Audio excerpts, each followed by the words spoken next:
Anne, je t'invite à nous partager un peu ce que tu as envie de nous dire sur Spiritour et puis peut-être sur le Maroc aussi, ton expérience avec le désert et les grandes marches. Oui, certainement. Merci Sylvie Alice. Alors, bonsoir à tous. Mon nom c'est Anne Godbout, directrice générale de Spiritour. On est un voyagiste spécialisé dans les voyages de ressourcement et ça depuis 2003. Donc, on est à notre 23e année d'opération.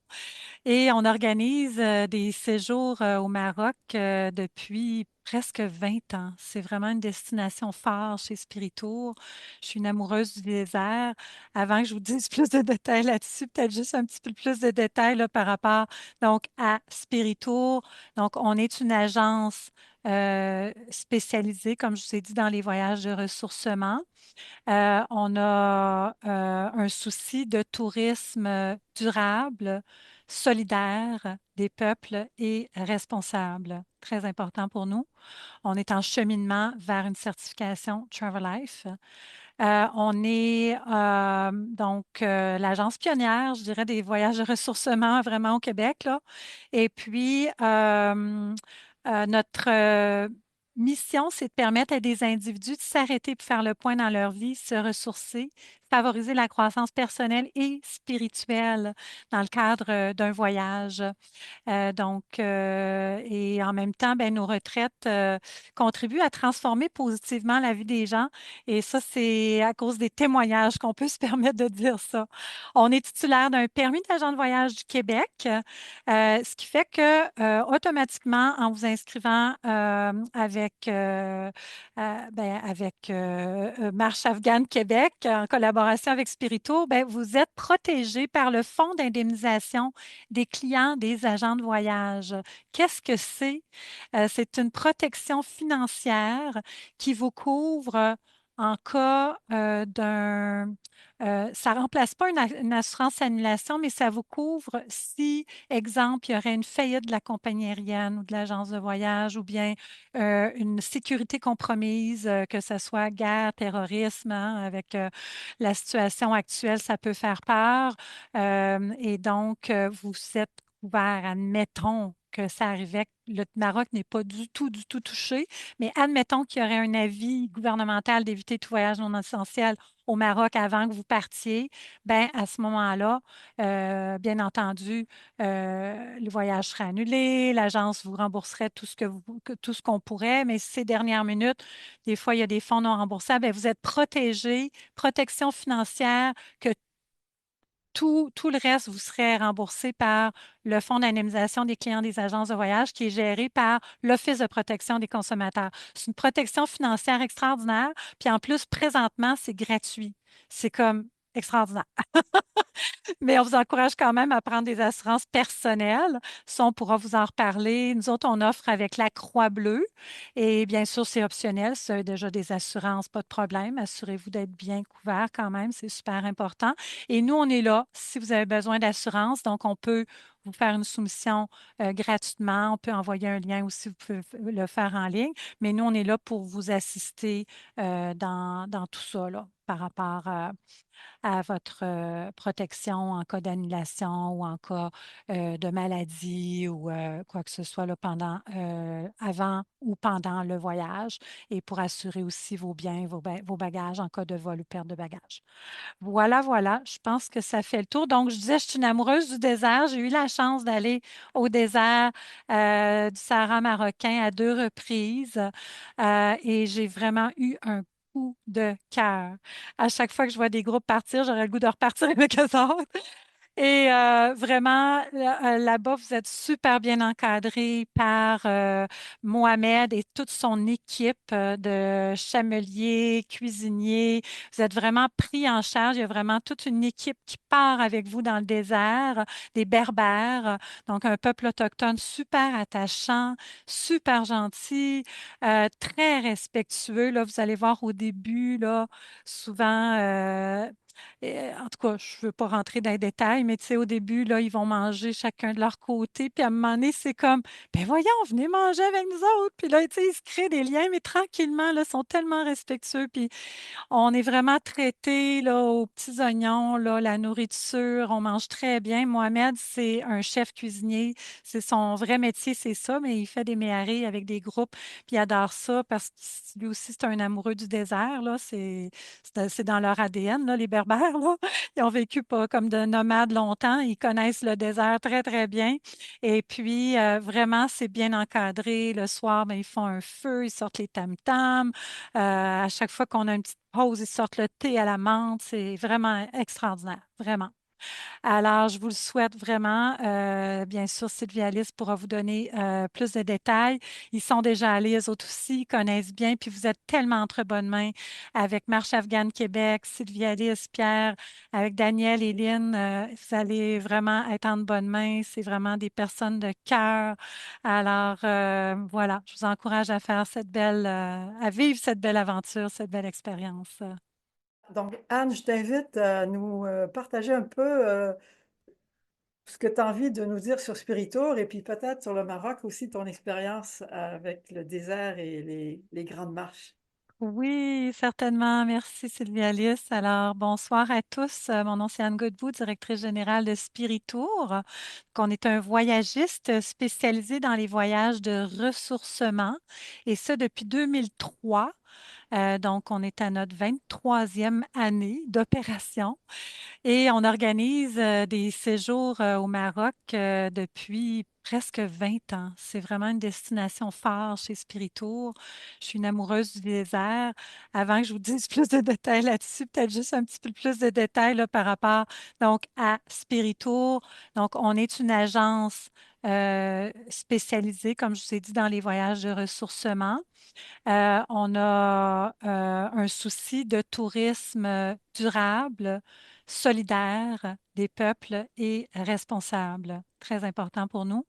On est en cheminement vers une certification Travel Life. On est donc l'agence pionnière, je dirais, des voyages de ressourcement vraiment au Québec, là. Et puis, notre mission, c'est de permettre à des individus de s'arrêter pour faire le point dans leur vie, se ressourcer, favoriser la croissance personnelle et spirituelle dans le cadre d'un voyage. Et en même temps, ben, nos retraites contribuent à transformer positivement la vie des gens. Et ça, c'est à cause des témoignages qu'on peut se permettre de dire ça. On est titulaire d'un permis d'agent de voyage du Québec, ce qui fait que automatiquement, en vous inscrivant avec Marche Afghane Québec, en collaboration avec Spirito, ben, vous êtes protégé par le Fonds d'indemnisation des clients des agents de voyage. Qu'est-ce que c'est? C'est une protection financière qui vous couvre en cas ça ne remplace pas une assurance annulation, mais ça vous couvre si, exemple, il y aurait une faillite de la compagnie aérienne ou de l'agence de voyage ou bien une sécurité compromise, que ce soit guerre, terrorisme, hein, avec la situation actuelle, ça peut faire peur. Et donc, vous êtes couvert, admettons que ça arrivait, que le Maroc n'est pas du tout touché, mais admettons qu'il y aurait un avis gouvernemental d'éviter tout voyage non essentiel au Maroc avant que vous partiez, ben à ce moment-là, bien entendu, le voyage serait annulé, l'agence vous rembourserait tout ce qu'on pourrait, mais ces dernières minutes, des fois, il y a des fonds non remboursables, ben, vous êtes protégé, protection financière, que tout le reste vous serait remboursé par le Fonds d'indemnisation des clients des agences de voyage qui est géré par l'Office de protection des consommateurs. C'est une protection financière extraordinaire. Puis en plus, présentement, c'est gratuit. C'est comme extraordinaire. Mais on vous encourage quand même à prendre des assurances personnelles. Ça, on pourra vous en reparler. Nous autres, on offre avec la Croix-Bleue. Et bien sûr, c'est optionnel. Si vous avez déjà des assurances, pas de problème. Assurez-vous d'être bien couvert quand même. C'est super important. Et nous, on est là si vous avez besoin d'assurance. Donc, on peut vous faire une soumission gratuitement. On peut envoyer un lien aussi, vous pouvez le faire en ligne. Mais nous, on est là pour vous assister dans tout ça, là, par rapport à votre protection en cas d'annulation ou en cas de maladie ou quoi que ce soit là, avant ou pendant le voyage et pour assurer aussi vos biens, vos bagages en cas de vol ou perte de bagages. Voilà, voilà, je pense que ça fait le tour. Donc, je disais, je suis une amoureuse du désert. J'ai eu la chance d'aller au désert du Sahara marocain à 2 reprises et j'ai vraiment eu un coup de cœur. À chaque fois que je vois des groupes partir, j'aurais le goût de repartir avec eux autres. Et vraiment, là-bas, vous êtes super bien encadré par Mohamed et toute son équipe de chameliers, cuisiniers. Vous êtes vraiment pris en charge. Il y a vraiment toute une équipe qui part avec vous dans le désert, des Berbères, donc un peuple autochtone super attachant, super gentil, très respectueux. Là, vous allez voir au début, là, souvent, en tout cas, je ne veux pas rentrer dans les détails, mais tu sais, au début, là, ils vont manger chacun de leur côté. Puis à un moment donné, c'est comme, ben voyons, venez manger avec nous autres. Puis là, tu sais, ils se créent des liens, mais tranquillement, là, ils sont tellement respectueux. Puis on est vraiment traité là, aux petits oignons, là, la nourriture, on mange très bien. Mohamed, c'est un chef cuisinier. C'est son vrai métier, c'est ça, mais il fait des méharés avec des groupes, puis il adore ça parce que lui aussi, c'est un amoureux du désert. Là. C'est dans leur ADN, là, les Berbères. Là. Ils ont vécu pas comme de nomades longtemps. Ils connaissent le désert très, très bien. Et puis, vraiment, c'est bien encadré. Le soir, ben, ils font un feu, ils sortent les tam-tams. À chaque fois qu'on a une petite pause, ils sortent le thé à la menthe. C'est vraiment extraordinaire, vraiment. Alors, je vous le souhaite vraiment. Bien sûr, Sylvie Alice pourra vous donner plus de détails. Ils sont déjà allés, eux autres aussi, ils connaissent bien. Puis vous êtes tellement entre bonnes mains avec Marche Afghane Québec, Sylvie Alice, Pierre, avec Daniel et Lynn. Vous allez vraiment être en bonnes mains. C'est vraiment des personnes de cœur. Alors, voilà, je vous encourage à faire à vivre cette belle aventure, cette belle expérience. Donc, Anne, je t'invite à nous partager un peu ce que tu as envie de nous dire sur Spiritour et puis peut-être sur le Maroc aussi, ton expérience avec le désert et les grandes marches. Oui, certainement. Merci, Sylvie Alice. Alors, bonsoir à tous. Mon nom, c'est Anne Godbout, directrice générale de Spiritour. Donc, on est un voyagiste spécialisé dans les voyages de ressourcement et ça depuis 2003. Donc, on est à notre 23e année d'opération. Et on organise des séjours au Maroc depuis presque 20 ans. C'est vraiment une destination phare chez Spiritour. Je suis une amoureuse du désert. Avant que je vous dise plus de détails là-dessus, peut-être juste un petit peu plus de détails là, par rapport donc, à Spiritour. Donc, on est une agence spécialisée, comme je vous ai dit, dans les voyages de ressourcement. On a un souci de tourisme durable, solidaire des peuples et responsable. Très important pour nous. On est en cheminement vers une certification Travel Life. On est donc l'agence pionnière, je dirais, des voyages de ressourcement vraiment au Québec, là. Et puis, notre mission, c'est de permettre à des individus de s'arrêter pour faire le point dans leur vie, se ressourcer, favoriser la croissance personnelle et spirituelle dans le cadre d'un voyage. Et en même temps, ben, nos retraites contribuent à transformer positivement la vie des gens. Et ça, c'est à cause des témoignages qu'on peut se permettre de dire ça. On est titulaire d'un permis d'agent de voyage du Québec, ce qui fait que automatiquement, en vous inscrivant avec Marche Afghane Québec, en collaboration avec Spirito, ben, vous êtes protégé par le Fonds d'indemnisation des clients des agents de voyage. Qu'est-ce que c'est? C'est une protection financière qui vous couvre en cas ça ne remplace pas une assurance annulation, mais ça vous couvre si, exemple, il y aurait une faillite de la compagnie aérienne ou de l'agence de voyage ou bien une sécurité compromise, que ce soit guerre, terrorisme, hein, avec la situation actuelle, ça peut faire peur.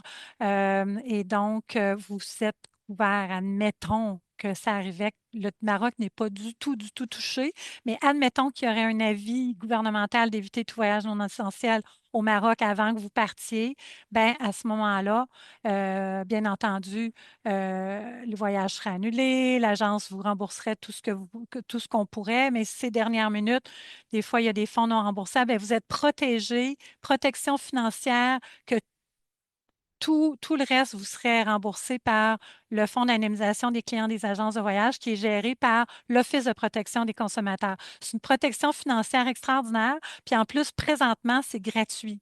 C'est comme extraordinaire. Mais on vous encourage quand même à prendre des assurances personnelles. Ça, on pourra vous en reparler. Nous autres, on offre avec la Croix-Bleue.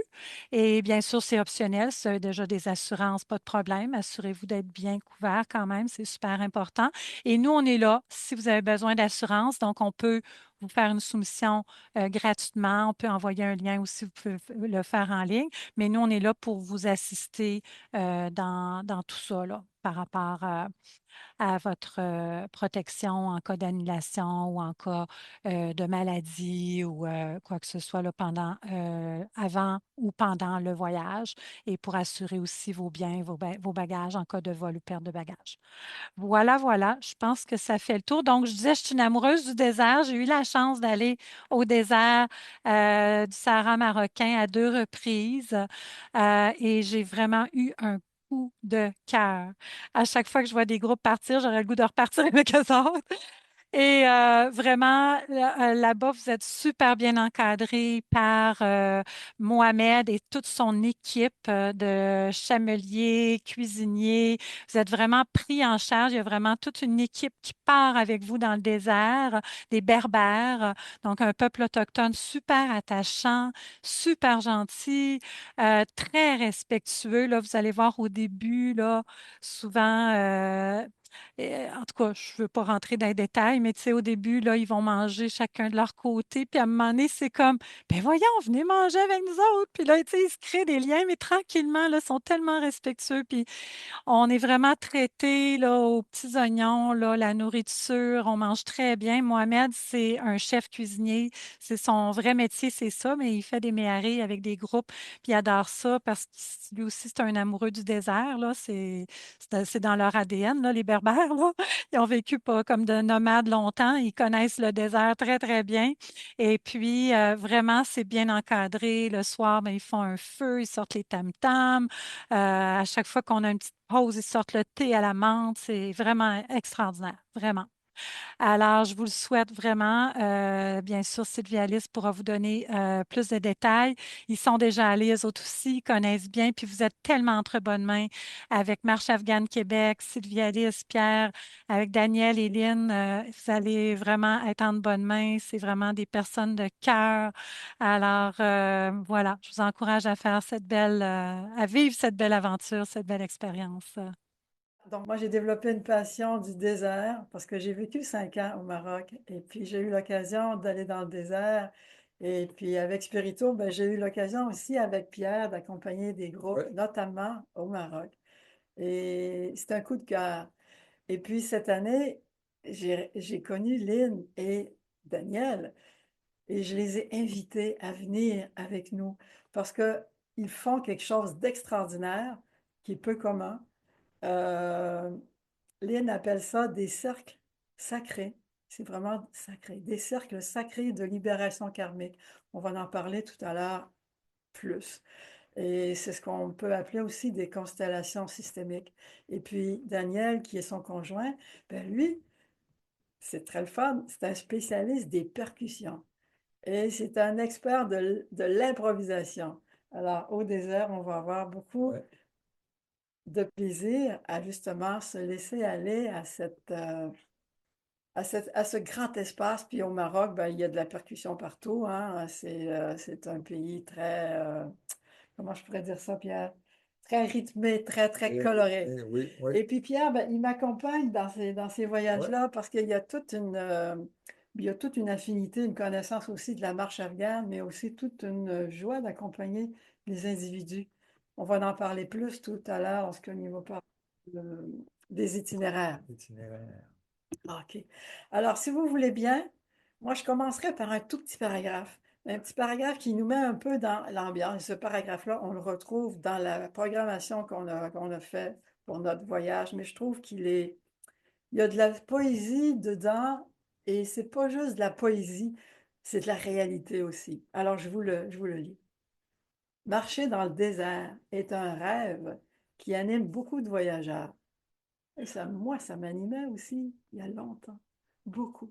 Alors, cheminer dans ce vaste espace mythique appelle à la présence, induit à l'émerveillement et la puissance de la rencontre de soi, bien sûr. En effet, de l'aurore au crépuscule, un ciel immense. Ça, au désert, ce ciel immense, guide nos pas vers l'intériorité et j'ose dire la grâce du moment présent. Lors de ce séjour, nous vous invitons non seulement à découvrir le souffle d'une marche consciente à travers la marche afghane, on vous expliquera ce que c'est, et à vivre en parallèle un accompagnement d'exception sur la libération karmique, une démarche intuitive profonde. Bref, c'est un séjour mémorable avec comme arrière-plan fertile le sud marocain et le mystérieux Sahara. L'hospitalité légendaire, Anne en a parlé, des gens du désert, des Berbères, et une culture multimillénaire en partage. D'ailleurs, c'est un pays avec une hospitalité légendaire. Le tout accompagné de nous, vos facilitateurs d'expérience, avec la plus grande joie. Donc, un voyage d'exception. Je vais vous parler succinctement de la marche afghane et après ça, je vais inviter Lynn à nous parler à son tour de son expertise, les cercles sacrés de libération karmique. Maintenant, la marche afghane. Je sais que parmi vous, il y en a plusieurs qui connaissaient la marche afghane et qui la pratiquaient. Mais ceux qui ne connaissent pas ça. La marche afghane, c'est pas compliqué, je dirais même c'est profondément simple. C'est souvent les choses qui sont simples, qui sont les plus Performant. performantes et les plus touchantes au point de vue de l'humain. Donc, le principe de la marche afghane, c'est tout simplement de synchroniser sa respiration sur ses pas. Et donc, ce faisant, ça amène une amplitude respiratoire et ça amène une présence à soi, tout simplement parce que on travaille avec le souffle, avec un souffle conscient. On travaille aussi avec la présence de son corps. Fait que ça fait un peu comme un fondu, le souffle et le corps. Et ça se rencontre au milieu.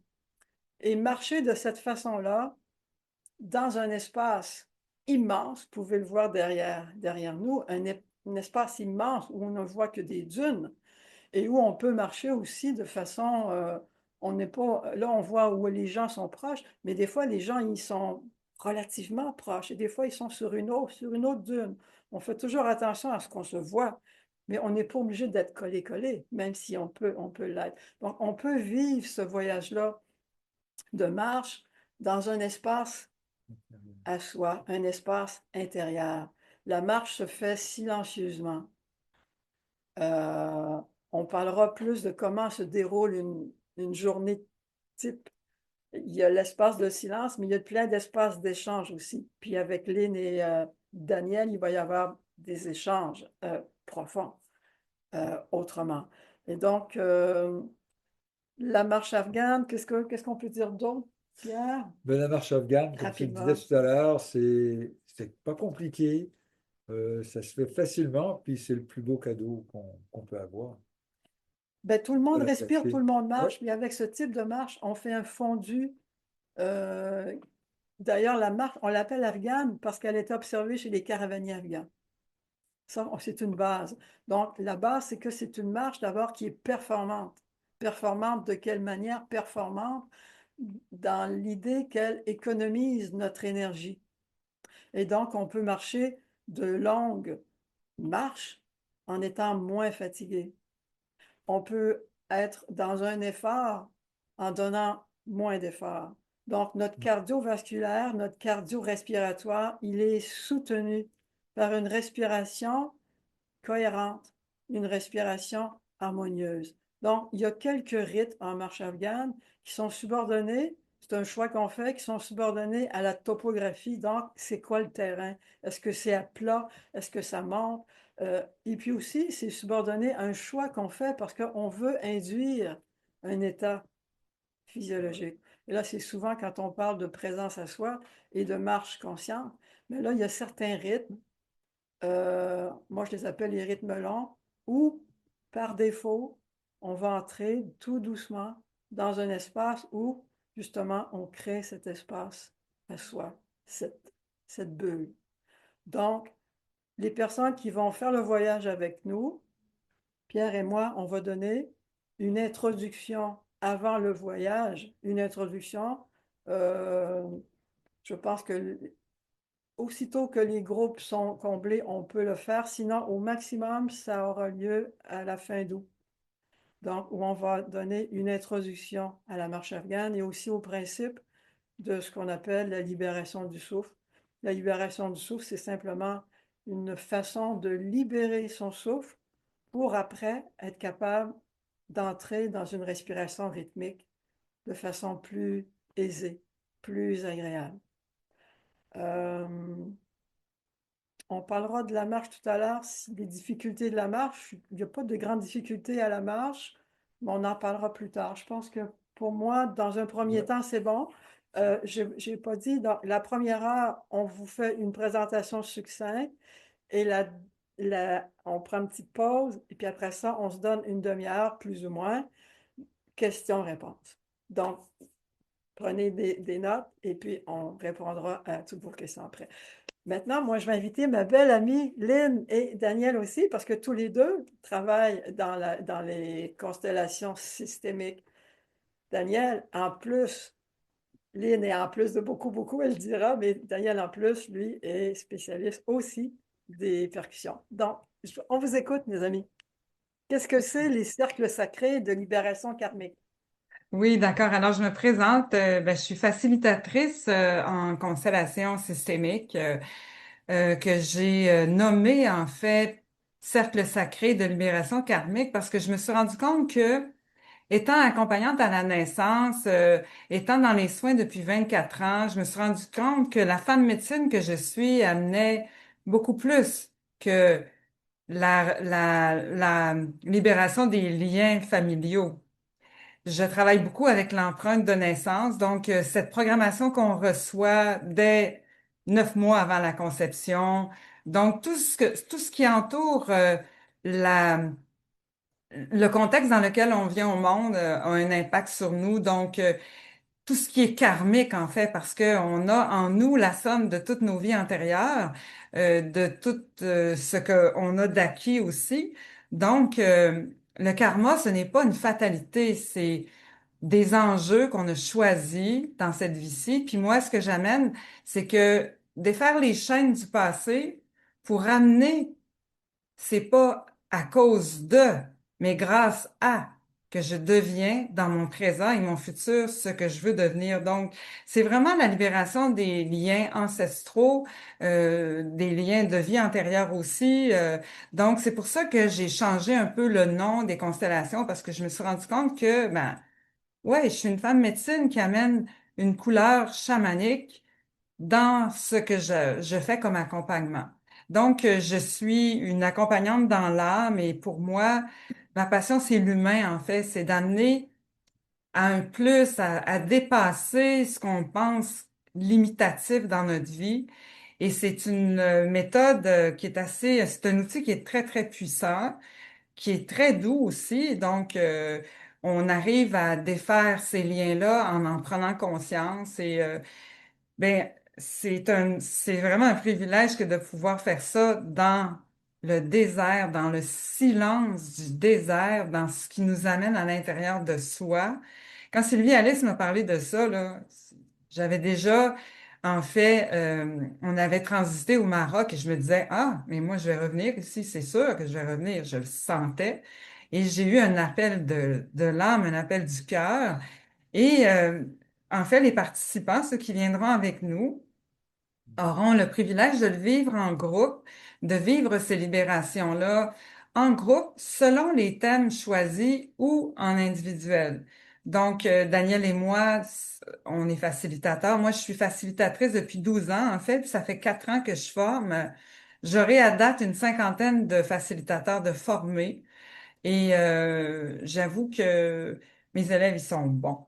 Je suis très fière de mes élèves, je suis fière de mes enseignements aussi. Et ça fait 24 ans qu'on fait des soins, Daniel et moi, des soins chamaniques. Donc, on est dans l'énergie, beaucoup dans l'énergétique, beaucoup dans l'intuitif, beaucoup dans le dépassement des limites. Ouais, pour moi, c'est d'arriver à accompagner la personne à comprendre qu'est-ce qui fait ce qui l'empêche de manifester le vivant en soi pour amener la meilleure version du potentiel, en fait.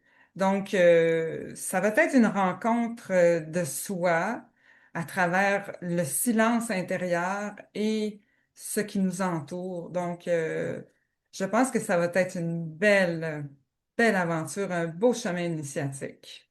Mais voilà pour moi. À toi, mon amour. Ben moi, je suis un accompagnateur en constellation systémique, mais je suis un sommeur de bonheur. Moi, je suis dans l'instant présent, j'ai du fun, j'ai mon cœur d'enfant. Donc, je suis un rythmologue. Donc, dans les improvisations musicales, en étant percussionniste, je m'amuse à jouer avec tout ce qui est possible. Donc, on peut jouer avec une sandale, un pot de miel, une gourde, peu importe qu'est-ce qu'on va faire. On peut jouer avec notre main, notre corps, toujours dans le plaisir. Puis j'aime m'amuser. Donc, moi, j'adore jouer comme un enfant. Puis, j'avoue qu'en faisant ce travail-là avec vous, là, on va retrouver notre rythme intérieur. C'est un rythme que nous, on a à l'intérieur. Puis de le faire ça dans le désert, on va aller chercher quelque chose, une mémoire sous-jacente d'un bonheur qu'on va pouvoir chanter ensemble et mélanger les cultures avec les Berbères. J'ai une facilité de communication, moi, avec tout ce qui est Son. son et tout ce qui est humain. En gros. Ça me va faire plaisir, puis en fin de compte, de travailler avec Pierre et Sylvie Alice, ça va être c'est une équipe extraordinaire parce on a chacun nos forces. Et puis, on va le travailler afin d'avoir du plaisir, puis que ce soit un voyage agréable, où c'est que tout le monde va s'en souvenir. Merci beaucoup, Daniel. Merci beaucoup, Lynn. J'ai envie de dire, ça va être un peu comme un happening. Bien sûr, on sait très bien ce qu'on fait, on sait très bien comment ça va se dérouler. On l'a fait, les paramètres, on les connaît. Mais en même temps, le- l'improvisation qui va se réaliser avec Lynn, Daniel, Pierre et moi et vous, euh, ça va être sur place, que tout ça, ça va se découvrir. Et j'ajouterais, Daniel et Lynn, par rapport aux constellations, on va les faire généralement sur la dune. Il va y avoir des moments où, si c'est possible, on va pouvoir les faire dans des espaces comme à l'hôtel, on verra. Mais je pense que la puissance va être aussi sous ce grand ciel étoilé. Et aussi, Lynn, on peut peut-être signaler que oui, il y a des personnes qui vont peut-être vouloir vivre une constellation de groupe, mais peut-être qu'il y a des personnes qui vont vouloir vivre une constellation privée. Ça va être possible aussi. Donc, ça va être vraiment à votre choix. Mais quoi qu'il en soit, euh, moi, je fais la formation avec Lynn là, et Daniel pour être facilitatrice et je vais l'être en juin. Et à chaque fois, c'est magique. C'est vraiment magique. Donc, moi aussi, je vais apprendre beaucoup. J'apprends tout le temps avec eux. Euh, donc, vous savez qu'on a deux groupes. On a voulu faire deux groupes, on est comme ça, nous autres. Fait qu'il y a un premier groupe, c'est du 9 au 22 octobre. Et un deuxième groupe, c'est du 30 octobre au 12 novembre. Donc, toutes ces belles informations-là, vous les avez. On a créé un site web spécialement pour ce voyage-là. Si vous ne le saviez pas, je mettrai dans le chat l'adresse. ou je vous l'enverrai. Je pense que vous avez dû le voir. Et ben là, moi, je vais inviter Pierre. Pierre, il nous a préparé une belle carte interactive sur notre itinéraire, donc sur le parcours. Et je lui cède la parole. Oui, alors, Et je si vais vous voulez, partager l'écran. Ouais, je vais partager partager l'écran pour voir l'écran. la carte. Et on va aller voir la carte. Voilà. Alors Est-ce que voilà. vous la voyez bien? Oui, OK. ok. Les gens font signe que oui. Alors, j'essaie de réduire, j'ai de la difficulté un petit peu. Voilà. Et je vais essayer de tasser ça, ça ne fonctionne pas. Ouais, si je tasse, c'est comme ça qu'on tasse. Voilà. Alors, notre arrivée est à Agadir. Alors, on part le vendredi soir. On arrive le matin à Agadir. Agadir, on va dormir une nuit là-bas, euh, à l'hôtel qui s'appelle déjà Almagar. Almogar, excuse-moi, Almogar. Alors, c'est un gros hôtel, mais c'est un hôtel, en fait, on a choisi cet hôtel-là parce qu'on voulait qu'on soit sur le bord de la mer. Alors, on est vraiment sur le bord de la plage à Agadir. Oui, je peux peut-être ajouter, Pierre, Agadir, c'est une ville du sud. Là, on commence vraiment à être au sud. Et c'est une ville qui a été détruite par un tremblement de terre, si je me rappelle bien, dans les années 70. Donc, c'est une ville il y a encore toujours une vieille ville, mais c'est surtout une nouvelle ville. Et au tout début, Mohamed, notre guide, nous avait choisi un hôtel sympathique, mais qui était plus dans les quartiers plus en haut de la mer. Et moi, je me suis dit, wow, on arrive de Montréal, on arrive et on veut voir la mer. La Et mer. donc, c'est pour ça qu'on a choisi un hôtel qui est en bord de mer. C'est sûr qu'on ne verra pas une grande différence avec ce qu'on connaît pour l'instant de l'Occident. C'est un gros complexe, mais son avantage, c'est qu'on n'a aucune rue à traverser pour accéder à la mer et une super grande plage. Et on y passe une journée complète. Oui, donc parce que de Montréal, on arrive à Agadir en matinée et donc on a toute une journée pour s'acclimater, se reposer. On dort là et le lendemain, bing, là, on part plus au sud. Ensuite de ça, le lendemain, on part pour Ouarzazate. On va arrêter en chemin à Tarouda, excusez, et puis on va faire une petite escale à un endroit aussi particulier qui s'appelle Talouine. Talouine, c'est l'endroit où est-ce que pousse le safran, qui est très réputé au Maroc. Et on arrive, ce qui est formidable, c'est qu'on arrive dans la saison où est-ce que le safran est en fleurs. Oui, juste signaler, euh, le transport se fait en minibus. Donc, on est deux groupes de 14. Avec nous, ça fait 18. Donc, c'est un minibus, c'est confortable. Et combien de temps ça prend, Pierre? L'arrêt à Roudan, d'Agadir, c'est 80 kilomètres. Ouais. Talouine, c'est un petit peu plus loin. Et puis jusqu'à Ouarzazate, c'est quand même conséquent, c'est 270 kilomètres et c'est plus ou moins 5 heures.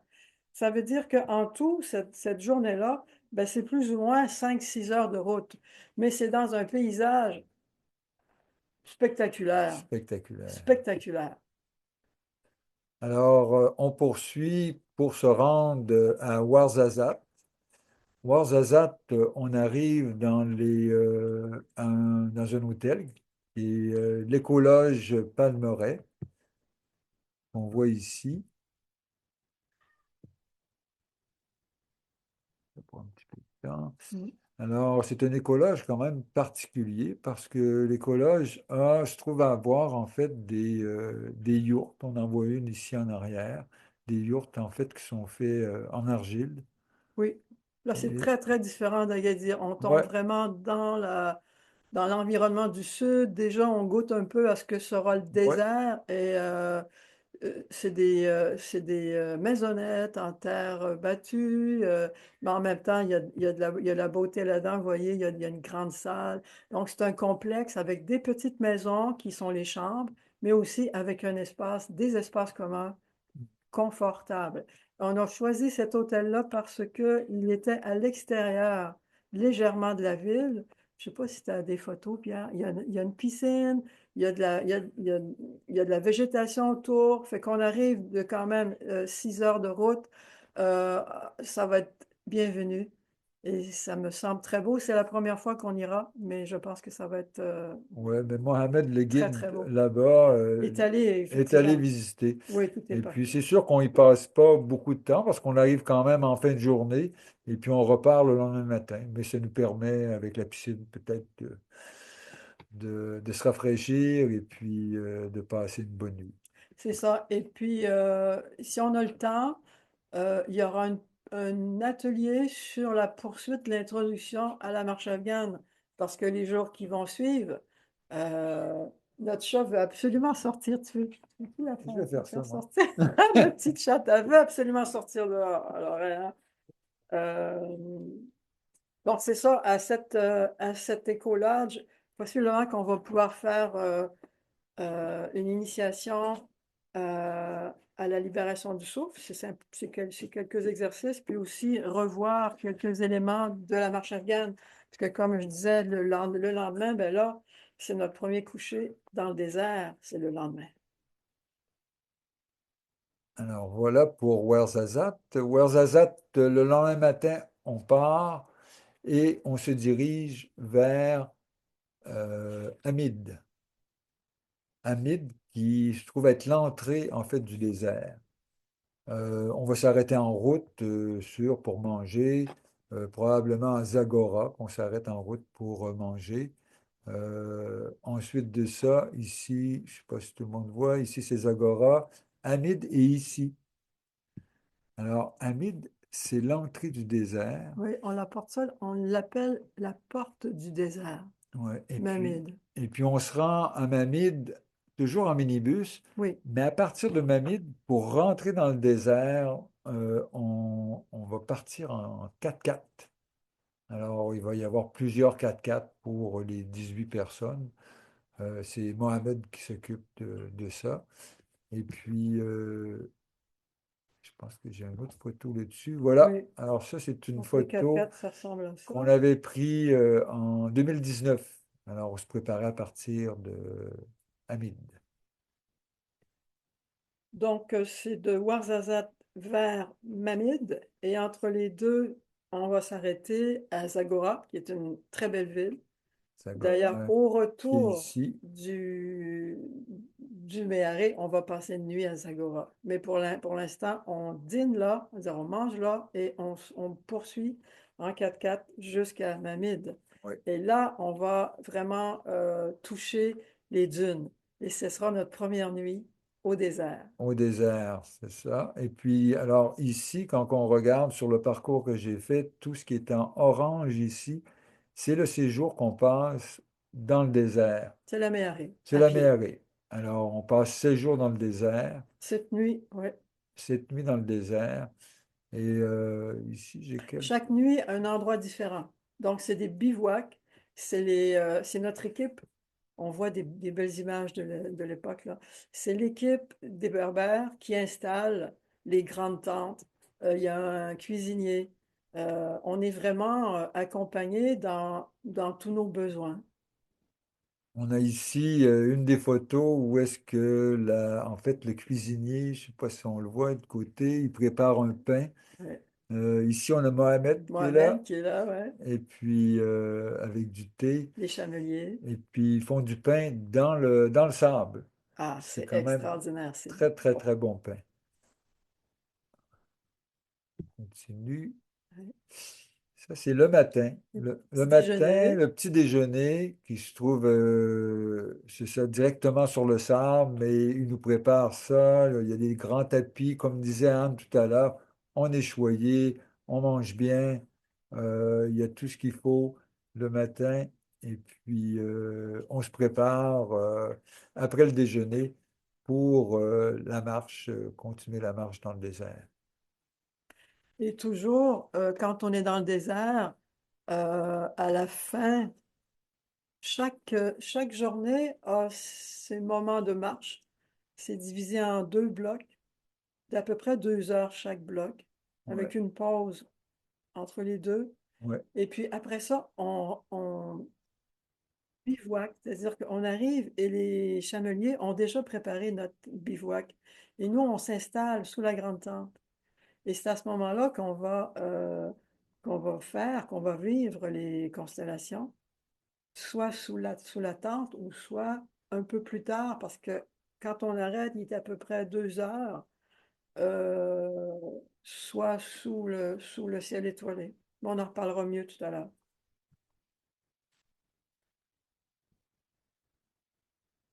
Alors, on est ici, on traverse le désert.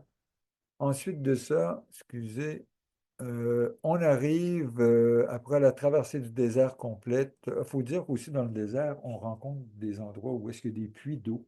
Oui, Alors, on fait boire les des chameaux oueds le matin. asséchés, donc des rivières Ouais, asséchées.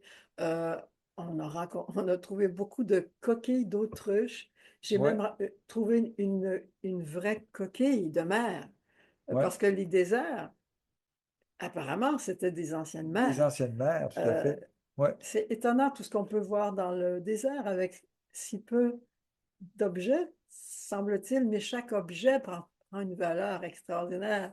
Et chaque petit buisson, quand il y en a aussi, chaque arbre.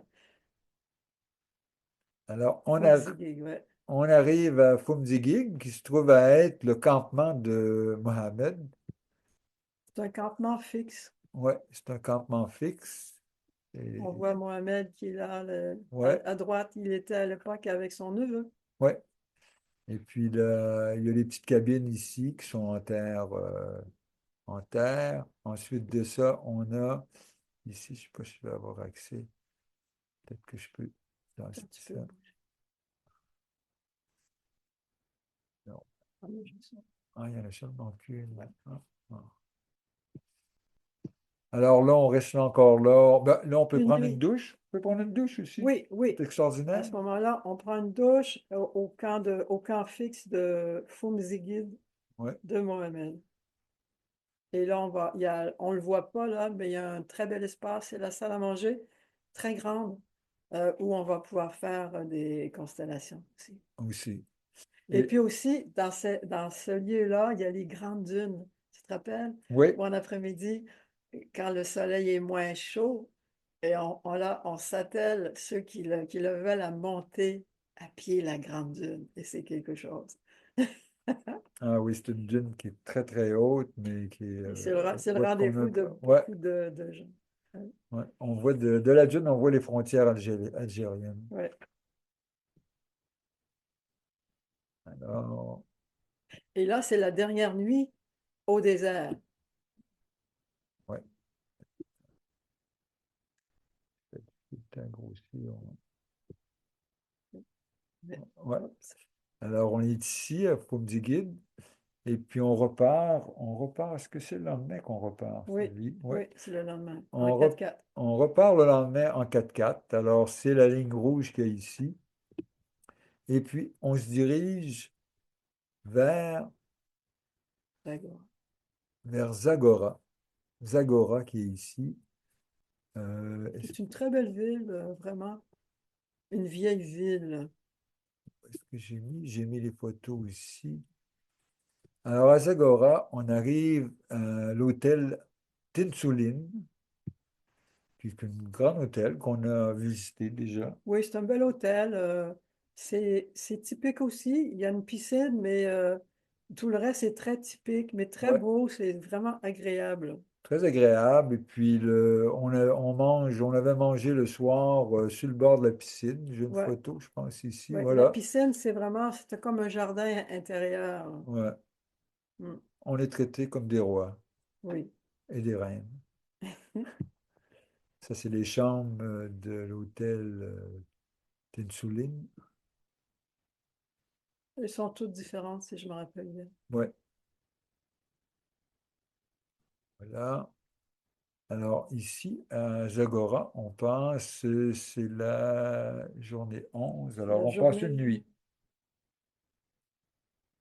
Ouais. Oui. Et Et puis, on a le temps de visiter la Médina ouais. et on passe la nuit là. Et ensuite de ça, on repart, ici la ligne mauve, on repart pour Marrakech. Oui, Alors la ligne mauve ici, on repart, c'est la, c'est le retour. C'est une grande route quand même. ouais, c'est la plus longue route, je pense, C'est la du plus longue parcours. route, c'est dans les montagnes, Ouais, c'est c'est très beau. spectaculaire. On s'arrête régulièrement. Il y a un endroit d'ailleurs où on s'arrête, c'est une coopérative d'huile d'argan. D'huile d'argan, ouais, et puis Euh, qu'on peut goûter l'huile d'argan. et puis des confiseries à l'huile d'argan Ah, et et des tout, produits de tout, et tout, beauté.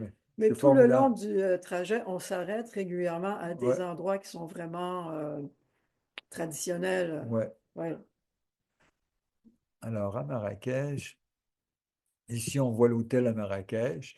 C'est un hôtel qui est en plein centre-ville, qui nous ouais, permet d'avoir un accès quand même à assez tout, près à tout. du souk à Oui, Marrakech. Marrakech est une grande ville, hein. On l'appelle Marrakech la Rouge. Pourquoi? Parce que la terre est rouge. Mhm. Il y a une grande place qui est très connue, c'est la place Jemaa el-Fna, euh, où on va aller.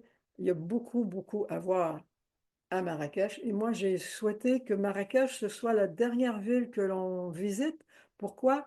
Parce que c'est là parce qu'il y a un souk extraordinaire. Il y a Oui, tellement d'artisanat là-bas, c'est fou.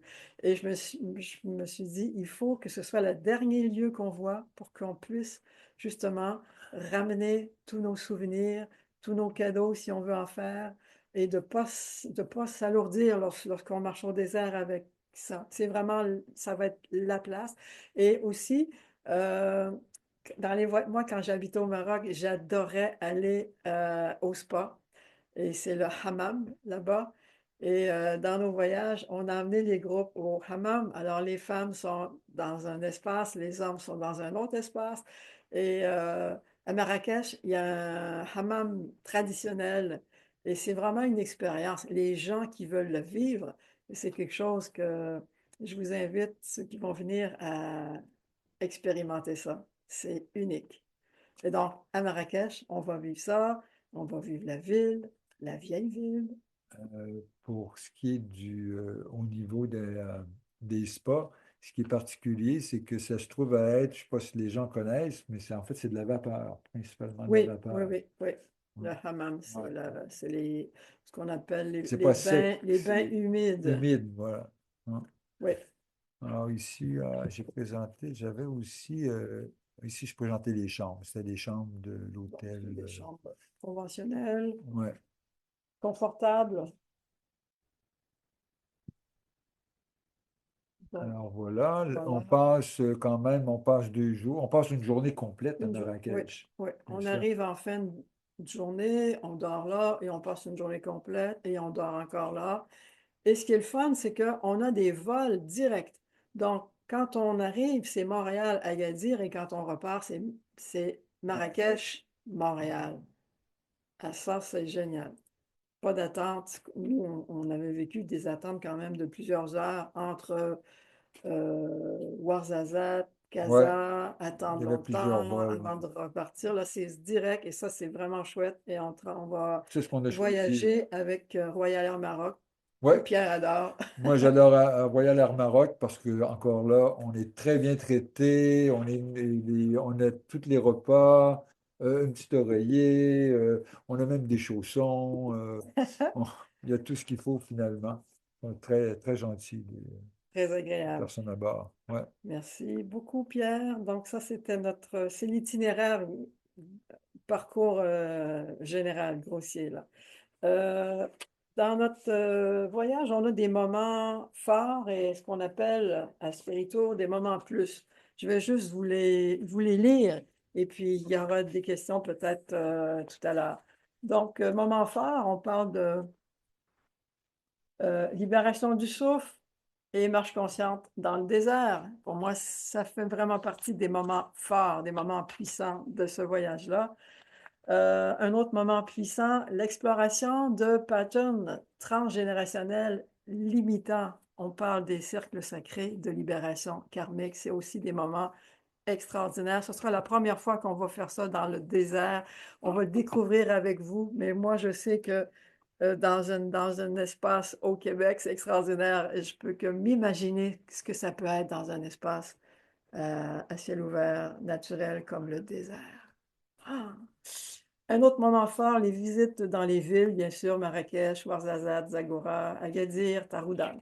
Les plus, un gros plus, c'est l'improvisation musicale avec Daniel. Donc, improvisation musicale rythmique avec un expert percussionniste. Parce qu'il ne dit pas, mais il parle de taper sur son voisin, puis sur une gourde, mais c'est un expert de tout ce qui est tambour, tout ce qui est percussion. Donc, on va avoir beaucoup de plaisir. Il va y avoir des cercles de parole chamaniques. Bien sûr, on va profiter, on va utiliser notre amie Lynn parce qu'elle est fantastique pour créer un espace collectif de présence et de partage. Dégustation de la cuisine berbère Et oui, au désert. et oui. Yoga des voyelles sur la dune. Alors ça, c'est quelque chose que j'ai fait, moi, avec les groupes en 2019. C'était génial. Tout le monde a adoré. Je pensais le faire une fois, puis le groupe voulait le faire tous les soirs. Donc, l'idée, c'était que le soir, enfin, quand le soleil se couche, on s'installe sur une dune. Il y a toujours des dunes. Il y a que des dunes. On se trouve une dune, on s'installe, et là, on fait le yoga des voyelles. Alors, c'est A, E, I, O, U, et juste le son, c'est Magique. magnifique. Et très Magique. simple. Ouais. Comme je disais, c'est les choses les plus simples qui sont les plus puissantes, les plus profondes. Ceux qui le veulent, expérimentation du bain sauna traditionnel, le hammam. Donc Le ça, moment fort, moment plus, il y en aura d'autres aussi. Il y en a plein d'autres auxquels on ne Eh pense oui. pas, là. Mm. Juste avant de partir temps. marcher au désert, on connaît une boutique et Mohamed nous amène à une boutique, c'est à Zagora, où ils Oui, vendent c'est des espèces de grands voiles colorés comme des papillons. Et là, toutes les filles voulaient absolument avoir ça.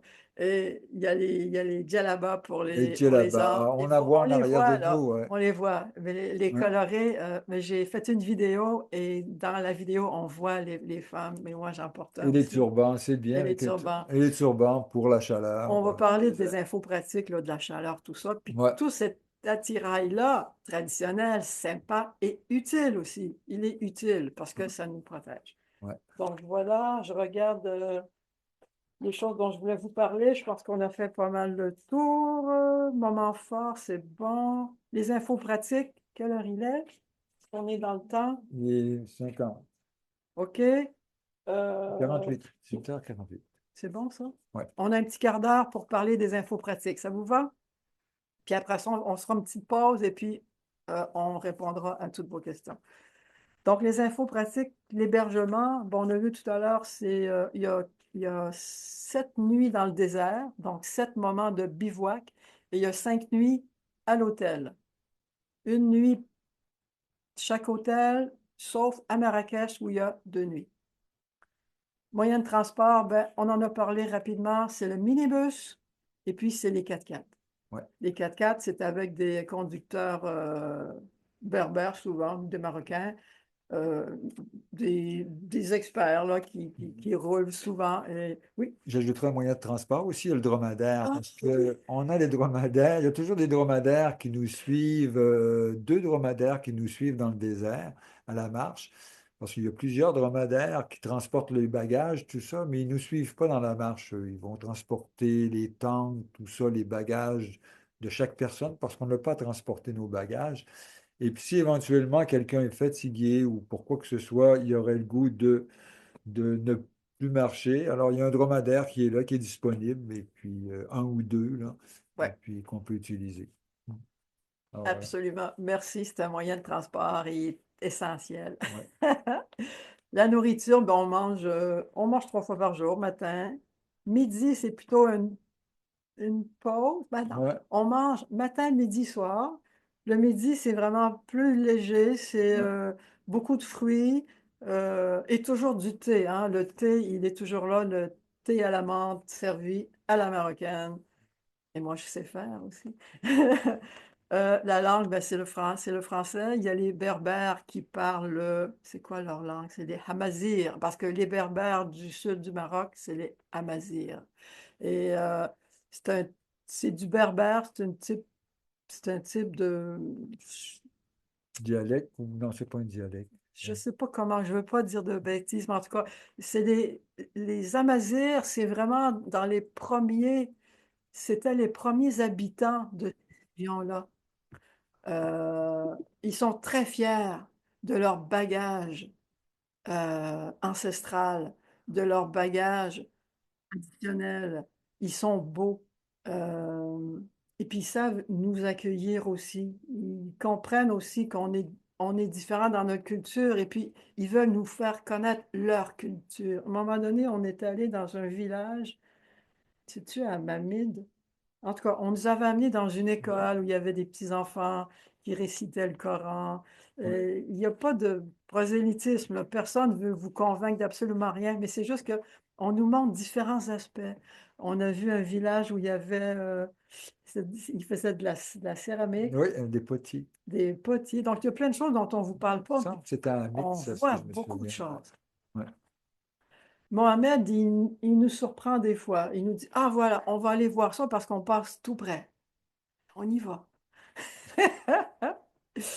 Euh, l'habillement, ben, l'habillement, il faut s'habiller. Il fait, à l'époque où on y sera, il fait au plus chaud dans le sud, là on parle du sud du Maroc, autour de 24-25 degrés.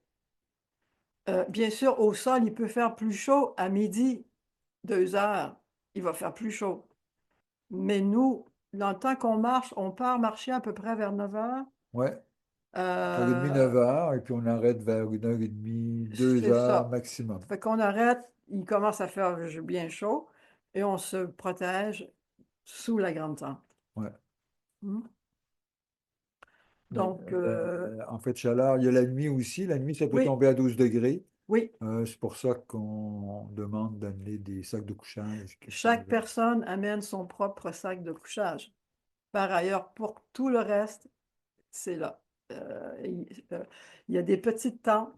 Chaque personne a sa petite tente. Une personne veut dire, ben moi, j'aimerais ça dormir avec ma copine. Parfait. Une tente peut accueillir 2 personnes ou une personne. Et puis aussi, Mohamed amène toujours, il y a toujours des couvertures. Si Ah oui, éventuellement vous voulez avoir une grande couverture, c'est des grandes couvertures de laine, là, très très épaisse, chaudes, très très confortable. épaisses. Alors, Ouais. pas de Euh, danger d'avoir froid.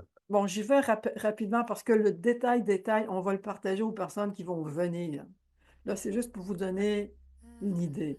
Donc, chaussures, on en parle, l'hygiène, on en parle. Euh, voilà, je pense qu'on a fait le tour de Ouais, façon générale. Maintenant, si vous avez des questions plus précises, on va y répondre tout à l'heure. Lynn, Daniel, Pierre et moi.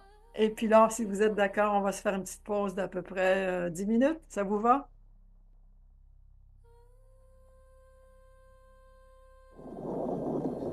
Et comme ça, on fait le départ de Mohamed en traversant le désert de la mer de sable, parfois mou, parfois sableux, jusqu'à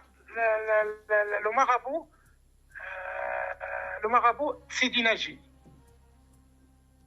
Sidi Naji, c'est un marabout en plein désert. Vous connaissez ce que ça veut dire le marabout? Un marabout en plein désert pour le premier jour, la nuit à Sidi Naji. Le marabout. Deuxième jour, après le petit déjeuner, on court la marche, 5 heures de marche au plus, jusqu'à 5h30 à peu près, vers la dune qui hurle. La dune qui hurle. C'est là, on voit sur la dune, on voit la dernière montagne, la dernière chaîne qui nous sépare de l'Algérie. On le voit de 15 km à peu près. C'est imagine la dune qui hurle. Le troisième jour, c'est Dinaji, la dune de la chance. Non, la dune qui hurle vers la dune de la chance. Aussi, c'est le même trajet, 5 heures à 5h30 de marche. Donc toujours le terrain, c'est parfois mou, parfois sableux. La dune qui hurle, Khat el-Gerzim. Un endroit on appelle Khat el-Gerzim, c'est en plein désert dans les dunes. Khat el-Gerzim, l'autre jour, le Khat el-Gerzim, Tanutnu Alboun. Notre Alboun, c'est le loup. Alboun en berbère, c'est le fond de l'eau. Tanutnu Alboun. Tanout, ça veut dire le puits. Le puits. Tanutnu Alboun, l'autre jour, c'est les dunes de Chgaga. Les dunes de Chgaga, on a 2 jours. Donc, par rapport au programme, c'est presque comme ça, toujours le même itinéraire jusqu'au bivouac. Jusqu'à notre bivouac. Donc, c'est toujours, comme vous savez, c'est l'itinéraire qu'on a déjà fait. C'est parmi les meilleurs itinéraires du désert de la mer de Sable. Parce que Chgaga, c'est juste un endroit.